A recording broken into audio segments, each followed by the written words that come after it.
Hi guys, welcome back to my another blog. অন্য একটা ব্লগে তোমাদের সবাইকে স্বাগত।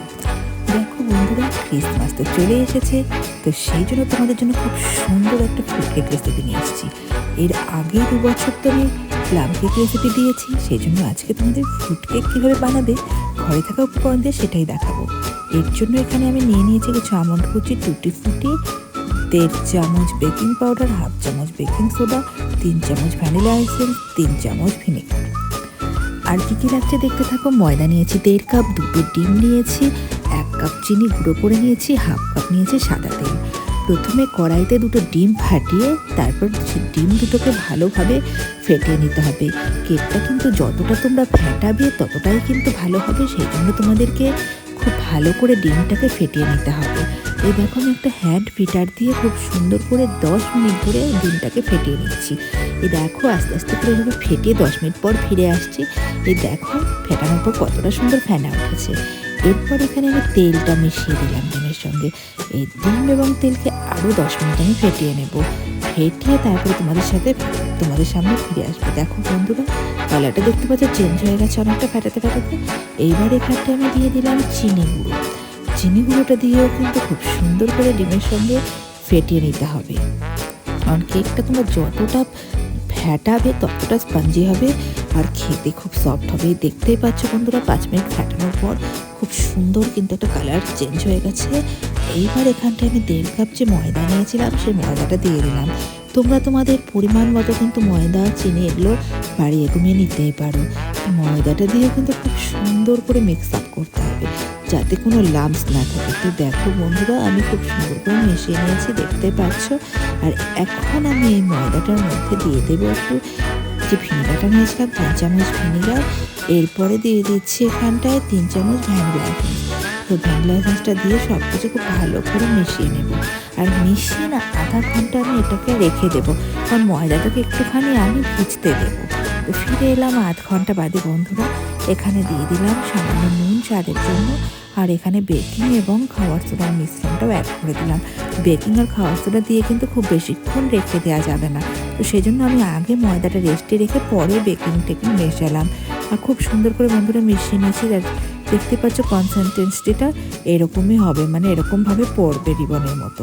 আর এখানে আমি একটা কেক টিন প্রথমে অয়েল গ্রিস করে, মানে তেল লাগিয়ে তারপরে ময়দা দিয়ে রেডি করে নিয়েছি। আর দেখতেই পাচ্ছ হাফ বাটিরও নিচে কিন্তু আমি দিয়ে দিয়েছি ব্যাটারটা। আর এদিকে একটা কড়াই খুব সুন্দর গরম করে তার মধ্যে থালা বসিয়ে নিয়েছি, তার উপরে কিন্তু আমি কেক টিনটা বসিয়ে দিলাম। তোমাদের যাদের কেক টিন নেই তারা কিন্তু ভেবো না যে কেক টিন ছাড়া করা যাবে না, তোমরা অন্য বাটিতে কিন্তু করতে পারো। এখানে আমি একদম হাই ফ্লেমে 30 মিনিট রেখে বেক করে নিয়ে তারপর ফিরে এলাম বন্ধুরা।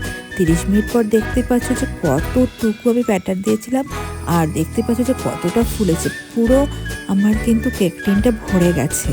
তো তোমরা কিন্তু কেক টিন ছাড়া যে কোনো বাটিতে এভাবে তেল লাগিয়ে তারপর ময়দা লাগিয়ে কিন্তু কেকটা করে নিতেই পারো, সেই শেপেই হয়ে যাবে। আর খেতে কিন্তু দুর্দান্ত হয় বন্ধুরা।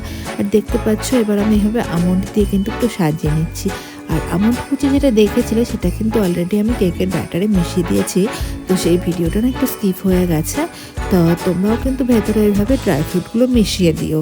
আর টুটি ফুটিটা আমি মেশাইনি, টুটি ফুটিটাকে আমি ওপরে সাজাবো। আর এই দেখো, এখানে আমি আর একটা জিনিস দেবো, সেটা হচ্ছে একটু চেরি, কারণ চেরিটা লাল হয় তো দেখতে খুব সুন্দর লাগে। তো এইভাবে আমি আমন্ড এবং কিশমিশটা আমি দিয়ে সাজিয়ে নিচ্ছি খুব সুন্দর করে। তো তারপর আস্তে আস্তে আমি চেরিগুলোকে গোল গোল করে কেটে এভাবে দিয়ে দিচ্ছি। তো দেখতে পাচ্ছ বন্ধুরা, লাল চেরিগুলো কি সুন্দর ফুটছে। তো তোমাদের যার যেরকম ড্রাই ফ্রুটস পছন্দ তোমরা কিন্তু সেটাই ইউজ করতেই পারো, এখানে কিন্তু কোনো বাধা নেই যে না এটাই দিতে হবে। যারা যেরকম ড্রাই ফ্রুটস পছন্দ করো তো সেরকমভাবে ড্রাই ফ্রুট দিয়ে তোমরা কেকটাকে বানিয়ে নিও, দেখবে দুর্দান্ত লাগে। তো দেখো বন্ধুরা, আমার কিন্তু সাজানো মোটামুটি কমপ্লিট। তো এবারে আমি 10 মিনিট আরও কড়াইতে রেখে গরমে তারপরে নামিয়ে নিয়েছি। এবার আস্তে আস্তে আমি এটাকে একটু নামিয়ে নেব বন্ধুরা। কেকটাকে নামিয়ে নিয়েছি, কতটা ফুলেছে। আর আমি একটুখানি ব্যাটার আমি ছোটো বাটিতে দিয়েছিলাম, সেটাও দেখো কতটা স্পঞ্জি হয়েছে, দেখতেই পাচ্ছ। এবার ছোটো কেকটাকে কেটে দেখাচ্ছি। দেখো, কাটার সময় বুঝতে পারছো যে কতটা সফট হয়েছে। তোমাদেরকে এবার একটুখানি দেখিয়ে দিচ্ছি যে কতটা ফ্লাফি হয়েছে, মানে কতটা সফট হয় এভাবে বানালে। এই দেখো বন্ধুরা, একদম স্পঞ্জের মতো কিন্তু নরম হাতের সাহায্যে করছি, যে ভাঙছে না, কিন্তু এতটা স্পঞ্জি হয়েছে। তো সবাই বন্ধুরা এইভাবে একবার বানিয়ে নিতে পারো, দেখবে দুর্দান্ত লাগবে। আর দেখো উপরে টুটি ফুটি কিন্তু সাজিয়ে দিয়েছিলাম। তো কেমন লাগলো বন্ধুরা আমাকে কিন্তু অবশ্যই কমেন্টে জানিও। আর আমার রিকোয়েস্ট রইল, প্লিজ তোমরা এভাবে একবার বানিয়ে দেখো এবং আমাকে জানাও। আরও বেশি করে আমার চ্যানেলকে সাবস্ক্রাইব করে দিও, কমেন্ট করে। ধন্যবাদ।